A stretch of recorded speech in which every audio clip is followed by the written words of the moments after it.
nkifunziza waliwo obulokozi okuwona geyeena ne wabaawo obulokozi okuva mu mitawaana. Bw'ova mu mitawaana kuba kulokoka. Era tusaba Katonda atulokolenga mu bubi eyesaala mpitirivu. Totutwala mu kukemebwa naye tulokole mu bubi.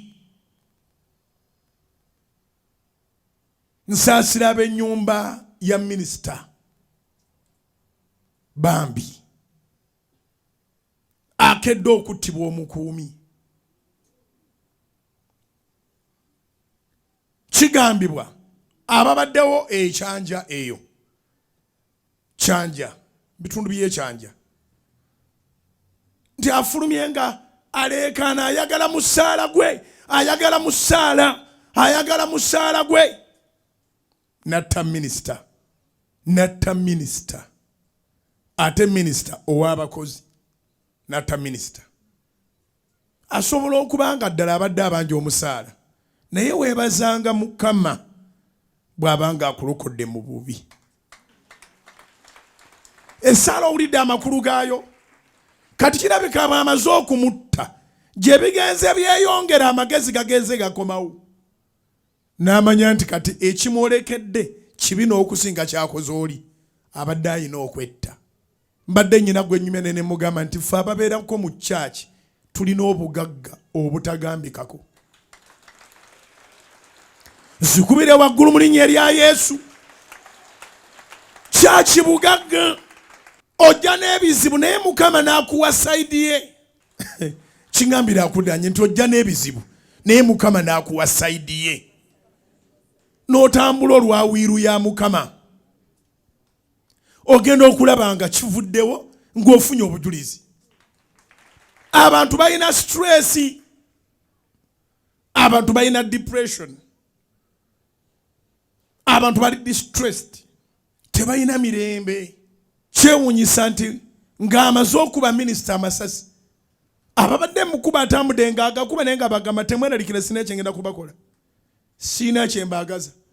N'agenda ayingira saaluni n'agamba abasaluni temutya sigenda batta. Sina buzibu. Nze njagala musaala gwange. Kyokka ate yandimusasudde amusse. Ati abasaaluni ne bajabulira okusinziira ku mawulire Soloti gebadde eweereza ne yeekuba amasasi. N'avaawo. Kati gwe owa kyaki advantage gy'olina nti okimanyi nti bwe wetta ogenda mu geyeena teri bugagga nga kumanya.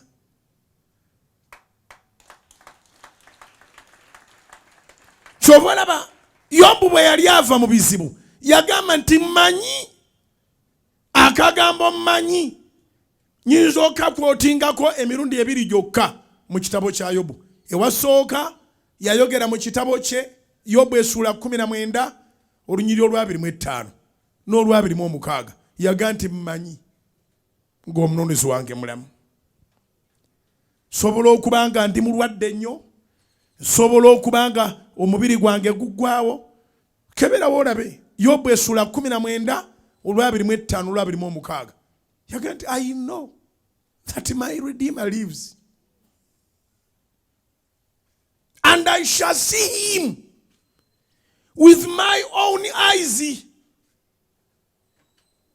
Ennaku bwekunyiga togamba nti gwogenze leka kulaamira baana nti balisanyuka. Ng'olaba amagumba amakalu geetoolodde awo. Kkiriza Mukama nti aligawonyanga naawe wooli.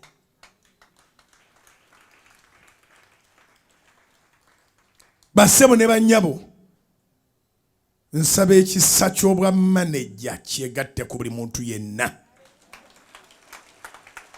Katonda akumpeera omwoyo amanejinga. Katonda akumpeera omwoyo amanejinga. Abantu ffena kye tugwanidde okusaba omwoyo wa Mukama. Kirungi okufuna training naye training temala. tolooza nti yasse minisita naye neyeeta tabadde na training. Minisita gwe basse retired lieutenant colonel ndowooza, retired lieutenant colonel.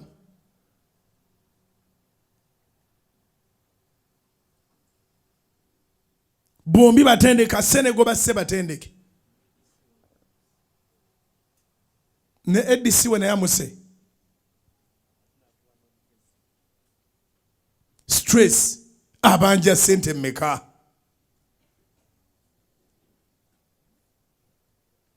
Amagumba amakalu. Naye n'osigala ng'olimu amagezi, weebazanga Katonda. Kingambire ne bantinga weetooloddwa amagumba amakalu, naye n'osigala ng'oga nti Mukama anaakikola. Yobu 19 mwakebeddewo olwa 25 n'olwa 26 aga nti mmanyi ng'omununuzi wange abeera mulamu. Manyi. Take note that your situation is temporary. God will come for your rescue. It's not just a mere rescue. He will redeem you. He's your redeemer. Nkwotinga Yobu 19:25-26. Naye bwe yali afuluma embeera era yafuluma lwa kumanya. Yobu essula 42 olusooka n'olwokubiri yagamba bw'ati nti mmanyi nga gwe oyinza byonna. Manyi nga gwe oyinza byonna. Newankubadde nga nkyalina bye mpitamu tebikulemye bulemi. Ngenda kulindirira timing yo. Bw'oba walindirira olwajjo n'olwaleero ng'olindiridde, lindirira. Kigambira akuliraanye. Bw'obanga walindirira olwajjo n'olwaleero ng'olindiridde, lindirira.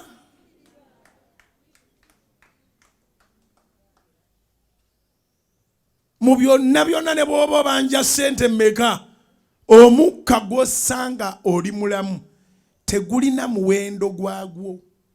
Singa gwalina omuwendo gwagwo, singa bannaggaga tebafanga ate tebafiirwanga. Kubanga eriyo abantu abafa ne bava mu nsi eno nga tewaliwo ssente z'atasobola kusasula.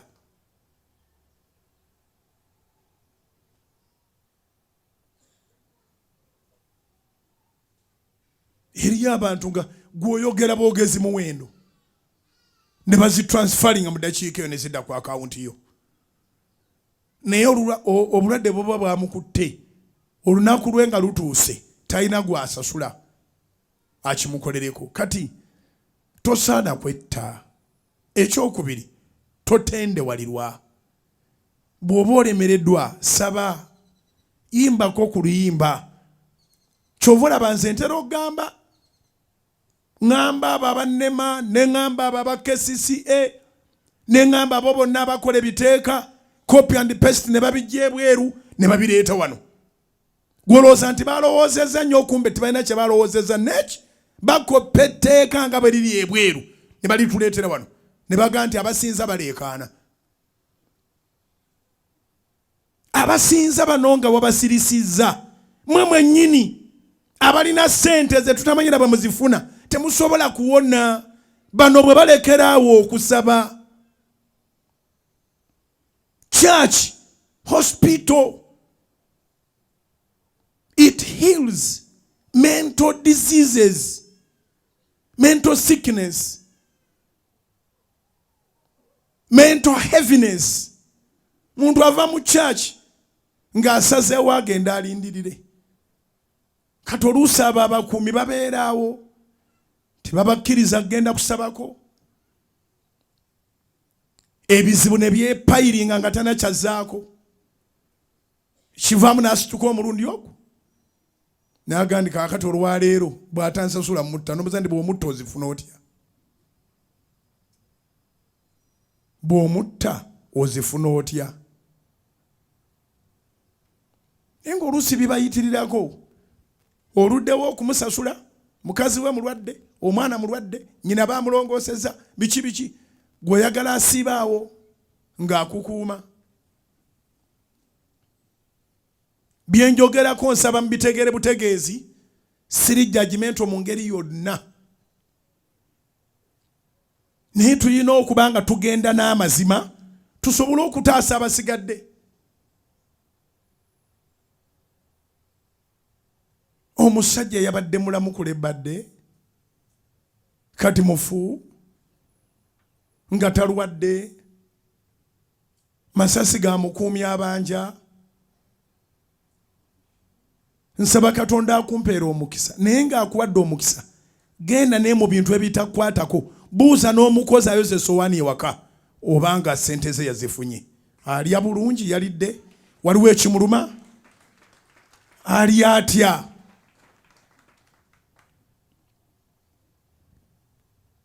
Kubanga stress teva wala. Stress teva wala. Kitalo nnyo tusaasira His Excellency Yoweri Kaguta Museveni, tusaasira cabinet yonna, tusaasira parliament, tusaasira buli muntu yenna. Bwaba nga tiwabaddewo kintu kirala kyonna neki nga tuwali kiri mabegawe nga lyabadde bbanja emyezi nga gyabanja giweze yagenze nga saddaaka buli ayina abakuumi kakasa nga babeera bali satisfied. Yewaddeyo nnyo okuba yagenze mu geyeena tebakulimba nga teri ngeri ndala yonna ne booga nti Mukama ndokoze tu ne weekuba tolina byolokoze. Ne mu mateeka aga bulijjo bw'ogezaako okwetta n'olemwa ovunaanibwa attempted murder. Tobaga nti ngani bwe nabadde nzita mbadde ngamba obulamu bwange si bubwo bwa Katonda ne gavumenti.